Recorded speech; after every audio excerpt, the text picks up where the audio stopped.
Hello friends, സാന്ത്വനത്തിൻ്റെ ഏറ്റവും പുതിയ പ്രമോയിലേക്ക് എല്ലാവർക്കും സ്വാഗതം. അങ്ങനെ നമ്മുടെ ബാലൻ മീനാക്ഷിയോടും അതുപോലെ നമ്മുടെ മിത്രയോടും വന്ന് പറയാണ് കേട്ടോ. അതെ, നിങ്ങൾ ഒന്നുകൊണ്ട് വിഷമിക്കരുത്. ആ ധർമ്മനോട് കൂടി അവിടെ നിന്ന് സംസാരിച്ച ആ സമയത്ത് ഞാൻ നിങ്ങളെ ഒരുപാട് വിഷമിക്കുന്ന രീതിയിൽ സംസാരിച്ചു. അതുകൊണ്ട് നിങ്ങൾക്ക് അങ്ങനെയൊന്നും തോന്നല്ലേ മക്കളെ എന്ന് പറയാം കേട്ടോ. ആ സമയം മീനാക്ഷി ചോദിക്കുന്നുണ്ട്, എന്തിനാ അച്ഛൻ അങ്ങനെയൊക്കെ പറയുന്നത്? അച്ഛൻ ഞങ്ങളൊന്നും വിഷമിപ്പിച്ചില്ലല്ലോ. അല്ല, മിത്രയും മീനാക്ഷിയും ആകാശിൻ്റെ ആര്യൻ്റെ ഭാര്യമാരായിട്ട് വന്നത് എനിക്കിഷ്ടമായില്ലെന്ന് അപ്പം ഞാൻ പറഞ്ഞിരുന്നല്ലോ. അത് അപ്പോഴത്തെ ഒരു ഇതിൽ അങ്ങനെ പറഞ്ഞതാ മോളെ. നിങ്ങൾ 3 പേരും ഈ വീടിൻ്റെ 3 വിളക്കുകളാണ്. അതുകൊണ്ട് നിങ്ങൾ അങ്ങനെയൊന്നും വിചാരിക്കില്ലെന്ന് പറയാം കേട്ടോ. അത് കഴിഞ്ഞ് മീനാക്ഷിയും ഇത്രയൊക്കെ പറയുന്നുണ്ട്, അങ്കിൾ അങ്ങനെയൊന്നും വിചാരിക്കണ്ട, ഞങ്ങൾക്കത് മനസ്സിലായി ആ ഒരു സാഹചര്യത്തിൽ എന്തുകൊണ്ടാണ് പറയണതെന്ന്.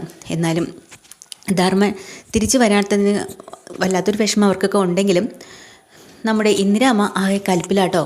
കാരണം എന്താണെന്ന് വെച്ചാൽ അവിടെ ധർമ്മൻ ഒരു പഞ്ചപാവമല്ലേ, ഇത്രയും നാൾ അവിടെ നിന്നിട്ടൊരു കള്ളനെ പോലെ ഇറങ്ങി വരേണ്ടത് വന്നില്ലേ. അങ്ങനെ അത് ഗോമതിയോട് വന്ന് സംസാരിക്കുക കേട്ടോ. ഗോമതി പറയണം, അമ്മേ ഞങ്ങളങ്ങനെ കള്ളനൊന്നും വിളിച്ചില്ല, അവൻ മോഷ്ടിച്ചൊന്നും പറഞ്ഞിട്ടില്ല. അത് ശരി, എന്നിട്ടാണ് ഓടി അവൻ ഇത്രയും മനസ്സ് നൊന്ത് ഇങ്ങോട്ട് വന്നത്. പക്ഷേ ഞാനിത് ക്ഷമിക്കില്ല. ബാലനായാലും ശരി, ഗോമതി നീ ആയാലും ശരി തന്നെ ധർമ്മനെ കള്ളനാക്കാൻ ശ്രമിക്കരുത് കേട്ടോ. അവൻ അത്രയ്ക്ക് പഞ്ചപാവ, നിങ്ങൾക്ക് ദൈവദോഷം ഉണ്ടാവും എന്നൊക്കെ ഇങ്ങനെ അമ്മ പറയട്ടോ. അത് കേട്ട് ഗോമതിക്കും നല്ല വിഷമാവാണ് കേട്ടോ. കൃഷ്ണമംഗലത്ത് അച്യുതനാണെങ്കിൽ ഭയങ്കര കലിപ്പിലാണ്. എങ്ങനെയെങ്കിലും ബാലനെ തകർക്കണം ഈ ഒരു പേരും വെച്ച്, അതും ധർമ്മനെ വെച്ച് തന്നെ ചെയ്യണമെന്നാണ് ആഗ്രഹം. അതും പോരാഞ്ഞിട്ട് അവിടെ ഒന്ന് പറയാ, കണ്ടില്ലേ ബാലനൊരു ആഗ്രഹമുണ്ട്, അവൻ്റെ മോളുടെ ജീവിതം എങ്ങനെയായാലും കുഴപ്പമില്ല, കൃഷ്ണമംഗലം തകർക്കണം, അതാണ് ബാലൻ്റെ ഉദ്ദേശം, അങ്ങനെ വിട്ടുകൊടുക്കാൻ പറ്റത്തില്ലല്ലോ എന്നൊക്കെ പറഞ്ഞ് ബാലനെ കുറ്റപ്പറയാട്ടോ. പക്ഷെ നമ്മുടെ ധർമ്മന് ഇതൊക്കെ കേട്ടിട്ട് പിടിക്കുന്നില്ല. പക്ഷെ ഒന്നും പറയാനും പറ്റുന്നില്ല. ധർമ്മൻ്റെ മനസ്സിൽ എന്തോ ഒരു ഉദ്ദേശം കൂടെ ഉണ്ടല്ലോ, അതുകൊണ്ടാണ് ഇങ്ങോട്ട് വന്ന് നിൽക്കുന്നത്.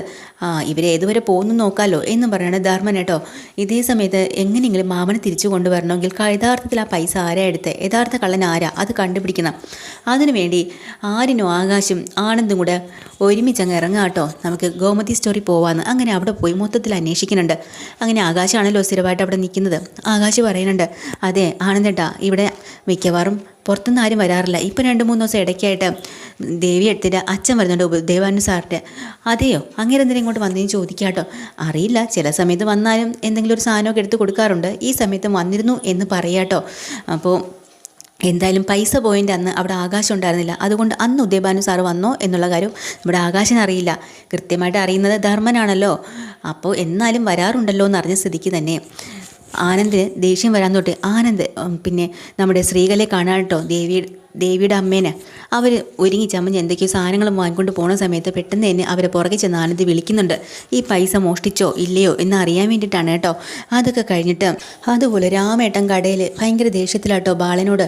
കാരണം പാവം പിടിച്ച ധർമ്മനെ കള്ളനാക്കിയത് ഒട്ടും ശരിയായില്ല. അവൻ ഒരിക്കലും 1 രൂപ പോലും ഇവിടുന്ന് മോഷ്ടിക്കില്ല. പിന്നെ എന്തിനാ ബാല നീ അങ്ങനെ പറഞ്ഞത്? അപ്പോൾ അവൻ അത്രയ്ക്ക് സങ്കടം കൊണ്ടല്ല അവിടെ നിന്ന് ഇറങ്ങിപ്പോയത്. അതുകൊണ്ട് തന്നെ ഇനി എനിക്കിവിടെ ജോലി ചെയ്യാൻ തീരെ താല്പര്യം തോന്നുന്നില്ല, ഞാനും ഇറങ്ങി പോവാ എന്ന് രാമേട്ടൻ പറയാം കേട്ടോ. ഇതെല്ലാം കേട്ട് തല ബാലൻ ഇരിക്കുകയാണ് കേട്ടോ. പ്രൊമോയിലെ ഡീറ്റെയിൽഡ് എപ്പിസോഡ് വീണ്ടും വരാം. ചാനൽ ഇഷ്ടമായി ലൈക്ക് ചെയ്യുക, സബ്സ്ക്രൈബ് ചെയ്യുക. Thank you.